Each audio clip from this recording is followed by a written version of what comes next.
Greetings and welcome to the first episode of Lex Out Loud, world building for science fiction.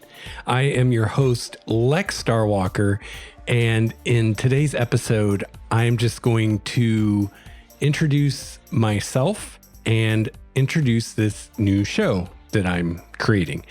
So some of you may already know who I am. I've been podcasting for quite some time now. My most recent podcast, Game Master's Journey, I did for over 5 years. And before that, I did another show called GM Intrusions for a couple years. So those two shows were very much kind of the same thing. So 7 years-ish in all. And those were podcasts about game mastering for tabletop RPGs. And so if you're a listener of one of those shows, welcome aboard. Welcome to Lex Out Loud. If you're a new listener, welcome to Lex Out Loud. So I just thought I would, for this first episode, tell you a little bit about this show, what this show is going to be, and then tell you a little bit about myself as far as how it applies to this show. So this podcast is for a lot of people, really. What this show is going to be about is about writing. So I am a writer. I am beginning a new novel. It's going to be a science fiction novel. And as I've done GM Intrusions and Game Master's Journey, also was briefly called Dungeon Master's Journey, over the years, it's become apparent to me how much is similar between being a writer and being a game master. And in fact, if you're a game master who creates your own setting, creates your own adventures, your own campaigns, then you're doing a lot of the same things that a writer does. And even if you're a game master who's using published settings and using published adventures, you're still doing a lot of the things that a writer does. And as I produced GM Intrusions and Game Master's Journey over the years, I just kept being reminded of how much similarity there was between game mastering and writing, and to the point that often on that show, I ended up talking about writing quite a bit because a lot of my kind of skills or knowledge as a GM comes directly from what I've learned as a writer. And in recent months, as Game Master's Journey kind of wound down and as I started kind of running out of things to talk about that I hadn't talked about before, I kept coming back to this, how so often on that show, I was really talking about writing. And as I was starting this new novel, it occurred to me, why don't I make a show about writing? Kind of the idea behind Game Master's Journey and even GM Intrusions before that was that I was going on this journey as a game master, constantly trying to improve my craft as a game master and taking you along for the ride so that you could learn from the things that I did right that went really well and from mistakes that I made and also just all the things I've learned over the years. I tried to share that with the listeners. So I thought it would be really cool to do the same kind of thing as I write this novel, take you along with me for the journey. So I think this show could be for a lot of people. I think a lot of people will find interest in this material, but definitely any writers out there, whether you're currently working on a project or not, anyone interested in writing novels or longer forms of fiction, people who just love reading, especially what we call speculative fiction or genre fiction, which is to say science fiction or fantasy or horror or urban fantasy or paranormal romance, all those kinds of genres. I think even if you're just a lover of reading those kinds of things, you get a lot out of this. And then also, of course, if you are a game master and you run tabletop RPGs, as I just said, there's a lot of crossover between GMing and writing. So I think all of those people will enjoy this show. So I'm going to take you along with me as I write this novel and let you experience that journey with me and we can learn together and just by the nature of at least my approach to writing a novel, it's going to organize the show in a specific way. So I'll talk more about that in a future episode. But basically, the first thing I'm doing with this novel is I'm really working on world building and building up the setting that this novel is going to take place in. So that is why kind of the tagline on this podcast right now is Lex Out Loud, world building for science fiction, because here in the beginning, this first season or so, we're going to be talking a lot about world building. And then eventually we'll go on other aspects of writing a novel, things like character and plot. So whether you're someone thinking about maybe writing a novel or maybe writing a screenplay, or you're a game master wanting to write your own adventure or campaign, or you're just someone curious about the creative writing process and how that's done, I think this show will be of interest to you. I think that anyone who listened to Game Master's Journey and enjoy that show, or Dungeon Master's Journey, will be right at home here. And so if you're someone who listened to those shows, I hope that you'll check the show out and continue to listen. So as I said in the beginning, we're going to be talking a lot about world building and building our setting that the story is going to take place in. You know, the setting or the world is the stage that the story is going to take place on. So it's really important. And like I said, it's where I've decided to start on this project, and I'll explain more about that in a future episode. But to get us started, I thought I would begin this show by telling you a little bit about me as a writer and a reader, so that you know where I'm coming from. I did this for the very first episode of GM Intrusions. I did a little bit about myself, and a lot of people liked that episode. So I figured I'd start this podcast out in the same way. So I thought I'd start out first by just talking about my history with reading. So I've been reading books for literally as long as I can remember. I actually still remember the first book I learned to read, which I'm pretty sure was called something like Run, Spot, Run, in first grade, I think that was. And as soon as I started reading, I loved it. I've always loved stories. And I was the nerdy kid that would be reading a book on the school bus to and from school pretty much every day. My selection of books to read growing up was pretty limited, at least before I'd say high school. For the most part, I was limited to what my local library had. And I grew up in the middle of nowhere in the country in Indiana. And the nearest town was a very small town, had one stoplight, to give you an idea of how small this town was. And so the library was not very large, didn't have much of a collection.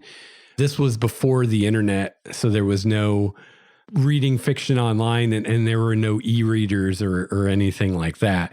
So I kind of had to read whatever there was available, and, just did the best with what I had. So some of the earliest books I remember reading was I read the Hardy Boys books and Nancy Drew and Chronicles of Narnia. I read those books numerous times, and I think that was probably my first exposure to fantasy, although I didn't realize it was fantasy at the time or that was a genre. I didn't really know anything about it. But yeah, I'm pretty sure the Chronicles of Narnia were the first fantasy books that I read, and I read the whole series more than once, and I really enjoyed it. I really liked those books. Now, I've always been a fan of science fiction. I remember watching the original Star Trek show at a very young age, watching it whenever I could.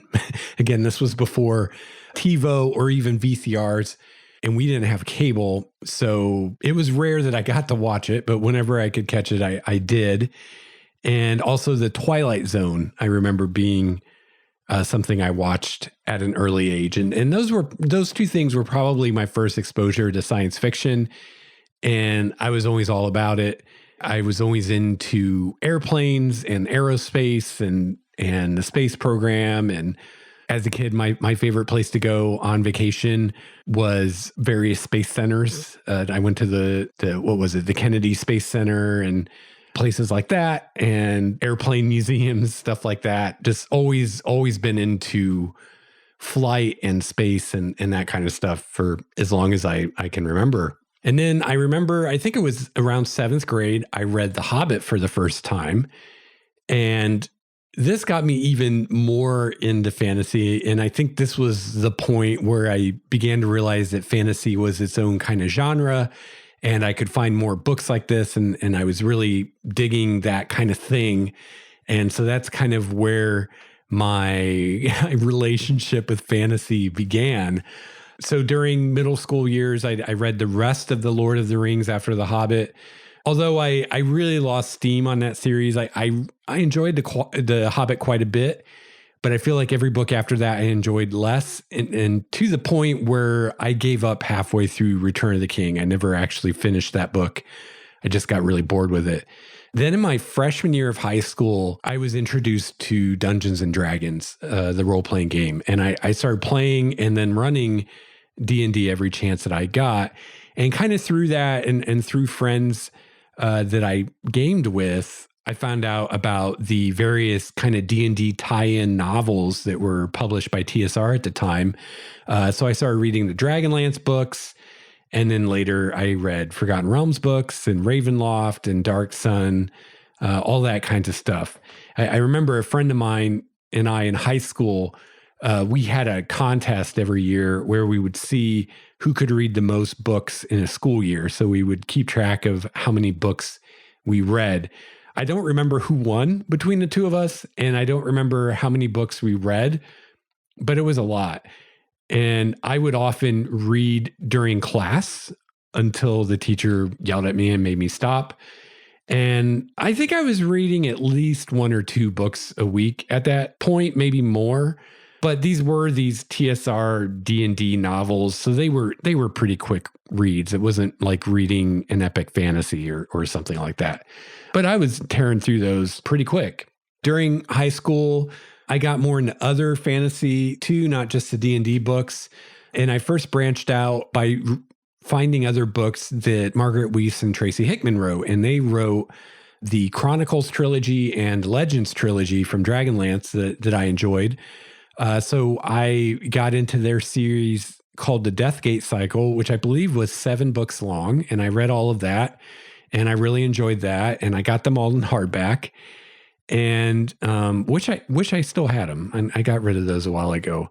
But yeah, that was probably the first epic fantasy series I read that wasn't The Lord of the Rings and wasn't one of these kind of D&D tie-in things.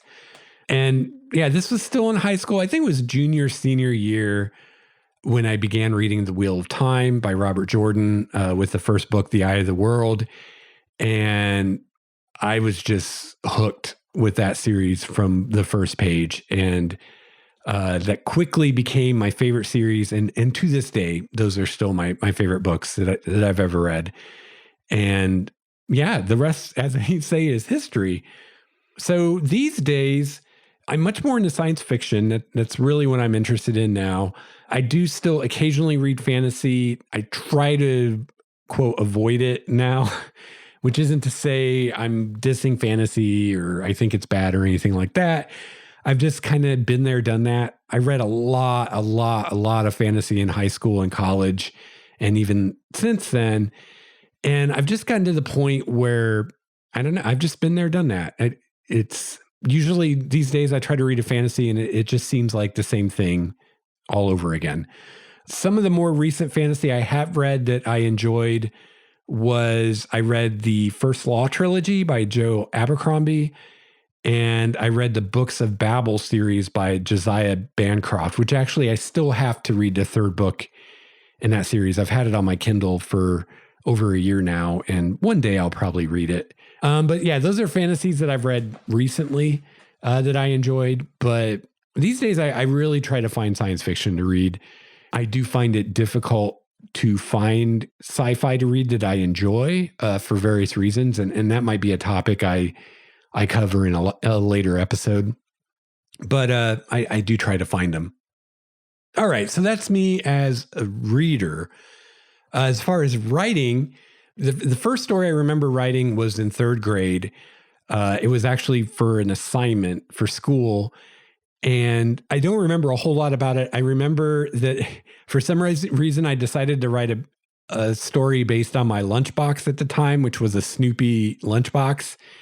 So I wrote this story about this kid that somehow got pulled into the world where Snoopy is real and went on adventures with Snoopy and his doghouse that he pretended was a biplane. The Red Baron's biplane, if you remember those cartoons. So I wrote a story about that in third grade, and I don't remember what the assignment was, but I remember that I think the assignment was to write, a couple pages or whatever, and I ended up writing a lot more than that just because I had so much fun with it. And my teacher really liked it, and my parents really liked it. And so I, kind of got some encouragement there. People saying, "Oh, you're good at this," or whatever. In high school, I wrote some terrible poetry, which thankfully a few people ever read. And I also, when I started running role-playing games, I always ran my own adventures, always created my own adventures. It wasn't until I was an adult that I ever ran a pre-written adventure. I always came up with my own stuff. And in high school, I was running Dungeons and Dragons and a Star Wars RPG and Vampire the Masquerade. So I was coming up with stuff for those games. And then when I got into college, I took some actual creative writing classes. I took a fiction writing class and some other creative writing classes. And it was during this time that I wrote my first novel, which was called A Moonlit Night. And it was a modern fairy tale inspired by the RPG Changeling The Dreaming, which I was really into at the time. And I also continued writing my own RPG adventures for D&D, Changeling, Vampire, and Star Wars. And then after college, I did some writing for some health and wellness blogs and even got paid for some of that, which was awesome. And then I started writing my own blog for the computer game EVE Online, which is a MMO. And that blog was called EVE A to Z, and it's still out there if you want to check it out. But somehow, I don't exactly remember how, it was probably through the blog, but I got the attention of the folks at Eon Magazine, which is a print magazine for EVE Online that's put out. And I wrote an article for them, and I still have a copy of that magazine with my article that I wrote in it. So that was pretty cool. So after college, I started listening to every writing podcast I could find because I'd had so many people tell me I was good at writing through my life, and I'd kind of flirted with it here and there, and I'd written a short novel, and I enjoyed it, and I'd always kind of told myself that, when I retire, I'll become a writer. Like, I don't know why. I guess because so many authors, when you'd read the back book jacket or whatever about the author, it seems like so many of the authors I read had careers of some kind, and then in their later years took up writing and started writing fiction. So I just had this idea in my head that, I'm going to do whatever I'm going to do. And then when I'm too old to do that, I'll write. And so I was just like, why wait? Why not right now? So I started listening to every writing podcast I could find. There were a lot of them, but one that I remember that was really good and is still around, they're still making episodes that I would recommend, is the podcast Writing Excuses.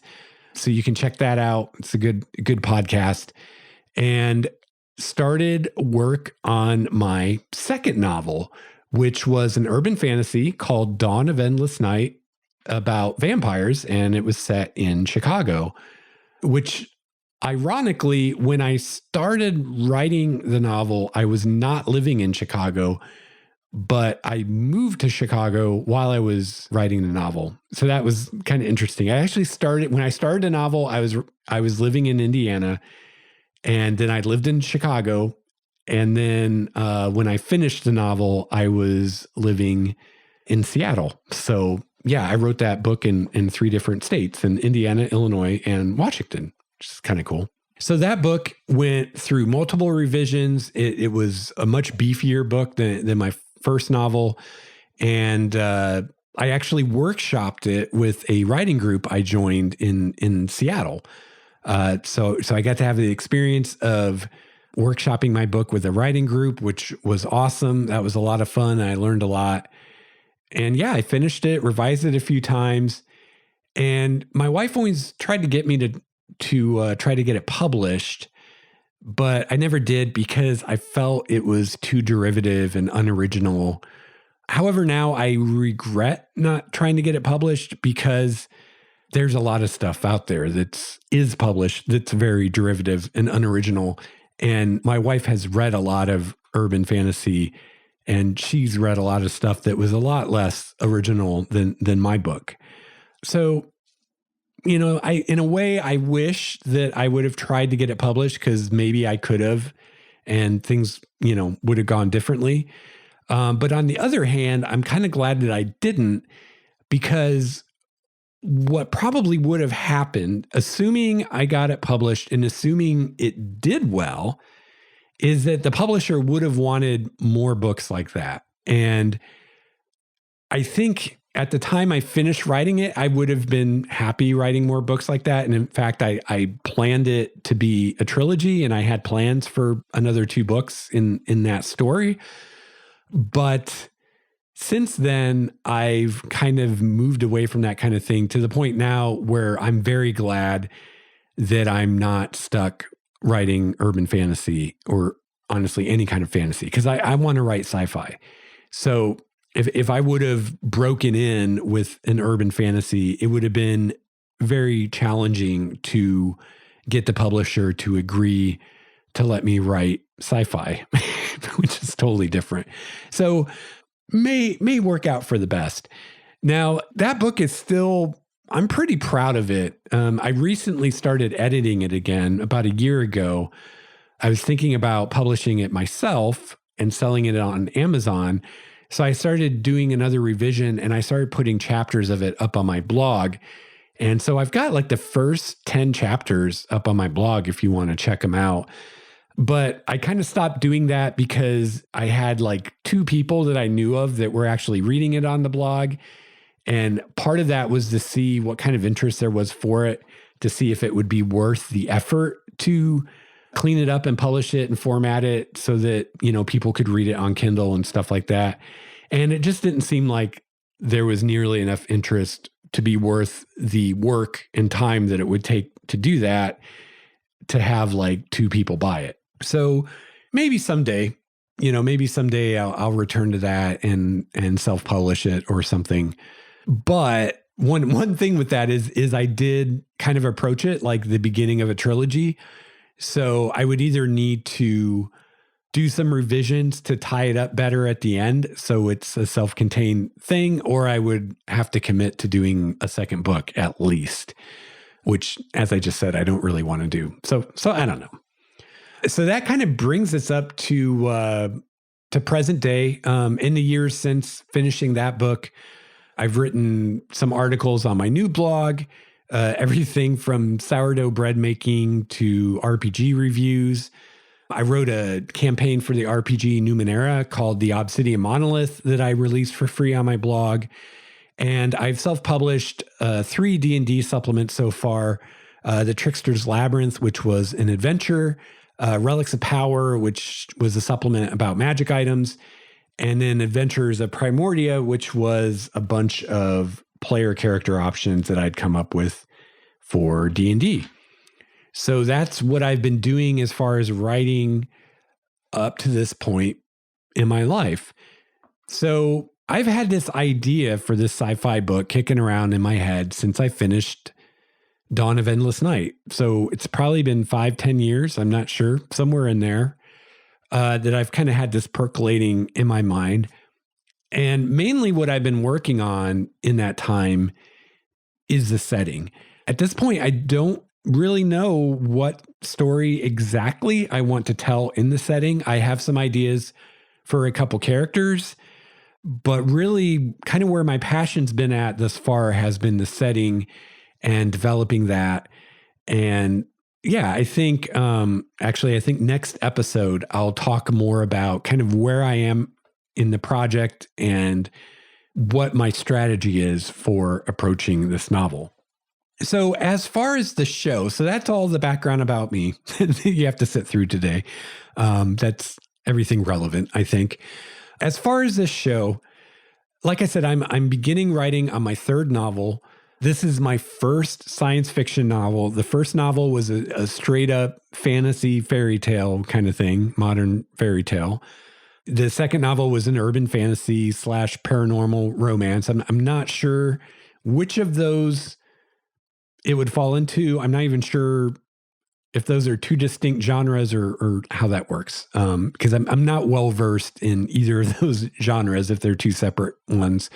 But yeah, this is my first sci-fi novel. And I think one topic I may cover on this show, let me know if you'd be interested, is why I think writing a sci-fi novel is actually kind of hard and more so than fantasy or more so than just straight up fiction, something set in current day or historical fiction or things like that. I think actually, as far as writing a novel, at least in my opinion, my experience, a sci-fi novel is about the most difficult type of novel or genre of novel to write. And I think on some kind of subconscious level, I've always realized that. And that's why I've never done it because I was I was afraid I wasn't ready or I wasn't up to it, that it was beyond my abilities. And to be honest, I'm still a little afraid of that. But it's what I really want to do. It's where my passion lies. My favorite things to read or watch, read a book or watch a movie or a TV show is sci-fi. My favorite things to think about is sci-fi. So yeah, the only reason not to write a sci-fi novel is it would be because I'm scared or concerned that I won't be able to do it well enough. So I'm taking the plunge, I'm diving in, and I'm going to do it. And I'm going to take you with me. This is going to be a learning experience. I've done 2 novels before, but this is my first sci-fi novel. It's been a while since the last one. I have to figure out how many years it's been. But like I said, somewhere around 5-10 years since I finished the last novel. So it's been a while. I might be a little rusty. I don't know. I've definitely grown a lot as a person in that time, which is another reason I was so reluctant to try to publish Dawn of Endless Night, was because that was written by a very different person than the person talking into this microphone right now. A very, very different person. So I'm kind of curious to see what my writing is like now as far as my style and just, I don't know if there's a big difference because I've changed so much as a person since then. I'm really curious how much of that will be visible in my writing. So yeah, I'm going to take you with me and we're going to learn together. So I know I spoke with some of the patrons of Starwalker Studios before I started this to see how many would be interested. And of the patrons I heard from, you all were interested in this to the point that some of you even said you're actually more interested in the storytelling and world building and all of that kind of stuff than the actual game mastering, which is kind of, I think makes sense because that's kind of how I feel. And it makes sense that I would attract listeners who kind of have the same outlook that I have because they're the ones that are going to enjoy and, as they say, resonate with the podcast the most, people that think the same way I do. And for me as a GM, it's all about the storytelling, the mechanics of the dice and the systems and stuff. I mean, I can nerd out on that a bit, just like anybody can. But what really gets me excited is the story and the characters and that kind of stuff, which again are things that are shared with writing. Whether you're writing a novel or a short story or a screenplay or a novella or whatever you're writing, it's all using these same tools. So again, if you're a writer or an aspiring writer, or you're just curious about what the writing process is like, then I think this show's for you. If you just love reading books, this show's for you. If you enjoy other forms of storytelling like role-playing games or screenwriting, this show's for you. And as we go through this process, there will be topic themes that will periodically change as we go, as what I'm doing as a writer in this project changes over time. So, like I said, in the beginning, it's going to be a lot of world building stuff, but then eventually we'll transition into more character stuff. And then eventually we'll transition into more plotting stuff. And then, once I get to revision, we'll talk about revising and, getting an agent, getting an editor, getting published, all that great stuff. I'm going to take you with me every step of the way. Now, just so you know, although this is my third novel I've written, I've never tried, I never tried to get the other two published. I've never submitted to a publisher like Tor or Orbit before. So that'll be all new. So yeah, I think this will be fun. So if you're a world builder, whether you build worlds for movies or for novels or short stories or games that you run or whatever, I think this show is for you. Because like I said, this first season is going to be primarily world building. Now, in future seasons of the show, we'll cover other topics, multidimensional character creation, plotting, writing habits, the business of writing, et cetera, et cetera, et cetera. I mean, basically, if it's writing related, we'll probably talk about it at some point. Now, I do, as I mentioned before, I have a Discord server set up for Starwalker Studios, and you can get access to that by becoming a patron. So if you go to the show notes for this show over at starwalkerstudios.com/LOL for Lex Out Loud, you'll find a link there to my Patreon page, and you can become a patron and support the show, support what I'm doing. And as part of that, you'll get access to our Discord server. And this is where you will be able to interact with myself directly, as well as other listeners of the show. So we can have discussions on there about writing and about whatever you guys want to talk about, really. You can tell me about your projects you're working on if you're working on something. We can ask and answer questions, things like that. And I'm also going to use the discussions that we have in Discord for inspiration for future topics for this show. So if you have a question that you'd like answered or explored on this show, or if you have a topic that you'd like to be covered by this show, the Discord server is the place to let me know about that. So it's going to be a little different if you're part of the Discord already. The Discord used to be just open to everyone, but due to the nature of what we're doing here, I want to have a more targeted forum, for lack of a better word, in our Discord for the people who are really interested in this kind of thing, and for people who support the show, and so that there is more signal and less noise, hopefully, so that this can be something that won't only be a benefit to me by getting opinions and thoughts from you all, won't only be a benefit to the person asking me a question or whatever in the Discord, but hopefully will be a benefit to everyone in the Discord. I imagine that we will all be creatives of some kind, and hopefully we can all help each other out and give each other encouragement and stuff like that. So yeah, check out the Discord server. In order to get access to that, you will need to become a patron for $5 a month or more. So for the price of a latte once a month, you can get access to the Discord and some other cool perks as well. Now, one thing I want to say is my last podcast, Game Master's Journey, got a little out of hand, especially towards the end with episode lengths. I was cranking out episodes that were hour and a half, 2 hours or more long. And I don't think that was really good for anyone. So I'm going to try really hard to keep this show under an hour, maybe 45 minutes or less. We'll kind of see as we start getting into these topics, how long they take. But I'm going to try to keep it more kind of bite-sized so that you won't need more than an hour to listen to an episode. And, we'll have a more targeted, smaller topics instead of trying to cover so much in one episode. And then I won't lose my voice trying to do this. So another benefit that you will get if you're a patron is I'm going to give the patrons access to these episodes early. So this is going to, at least for now, it's going to be a free public podcast that, people will be able to get wherever they get their podcasts. But as a kind of perk for the patrons that support the show, I'm going to give patrons access to new episodes as soon as I produce them. So that could be anywhere from getting the episode a week before everyone else or a few days before everyone else to a month or more before everyone else, just depending on when I make episodes and when I release them.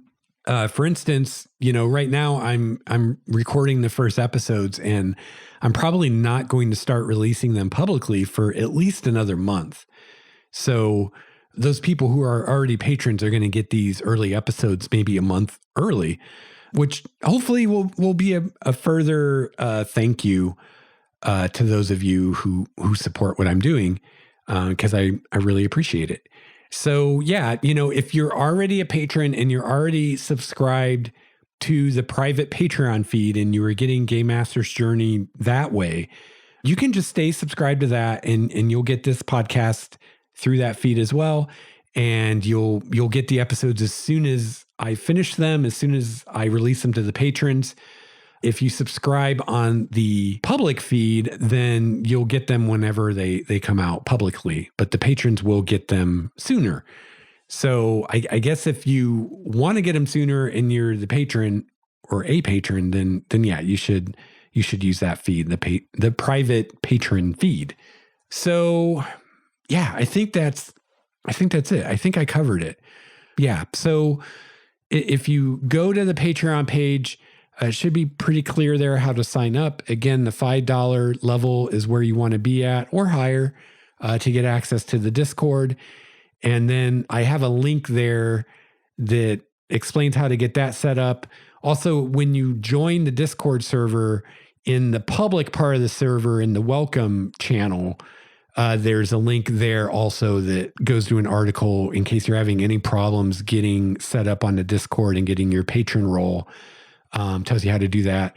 And also those links are in the show notes at starwalkerstudios.com/LOL. Also a link to getting the patron RSS feed thing set up and where to find that. So if you're having any kind of issues with that kind of stuff, check the show notes for those links, and those articles should help you out. Other than the Discord, if you want to get a hold of me, you can shoot me an email at lexoutloudpodcast@gmail.com. And you can call my voicemail if you want to leave a message, 951-465-5391. And the show notes are at starwalkerstudios.com/LOL, as in Lex Out Loud. So yeah, that's it. I'm going to keep it short and sweet today. And yeah, that's just a little bit about me, a little bit what to expect from the show. Let's see what's on tap for next week. All right, so it looks like next week, I don't have the exact title figured out yet, but our second episode will be about where to start on the novel, which is not to say that I'm telling you that this is what you have to do, but where I'm starting and kind of my strategy and plan of attack for the beginning stages of writing this novel. And hopefully I'll say this lots of times, but just right now, since it's on my mind, I am not an expert. I'm not on this show trying to say that I know it all, or, I can tell you all the secrets or anything like that. I'm learning here. And this is just kind of a chronicle of my journey, in the hopes that other writers out there can maybe find some encouragement from hearing what someone else is going through, and in the hopes of building a community with like-minded people who are also interested in writing to, support one another and encourage one another and share ideas and triumphs and failures and all that good stuff. So that's what I'm trying to do. I'm not trying to tell anyone I know everything or tell anyone what to do or how to do it. I'm just sharing my experience with you and the lessons I've learned personally. And, it's up to you what you want to do with that. Take it or leave it, right? If it works for you, if it makes sense to you, take it, run with it. If not, forget it. No worries. But yeah, I'm really excited about this show. I'm really excited to talk about this stuff with you, and I think we're gonna have a lot of fun. So I'll see you soon for episode 2, and we'll talk about this project specifically and how I'm getting started on my novel. So don't have any fancy sign off or anything. This podcast is very much shooting from the hip right now, because one of my deals that I made with myself and also my wife, who keeps me honest in all things, is this show is to facilitate my writing, not to cannibalize my writing. So my writing is more important, and I can't let myself get consumed with producing this podcast to the detriment of working on my novel. So I'm going to try to avoid spending a lot of time on production and things that I don't have to do, trying to make everything super fancy and perfect. It's going to be more of a kind of off the cuff kind of podcast, and just going to share my journey with you and try to do it without wasting any more of my writing time than I have to. So we'll see how it goes. And yeah, thanks so much for listening, and see you soon for episode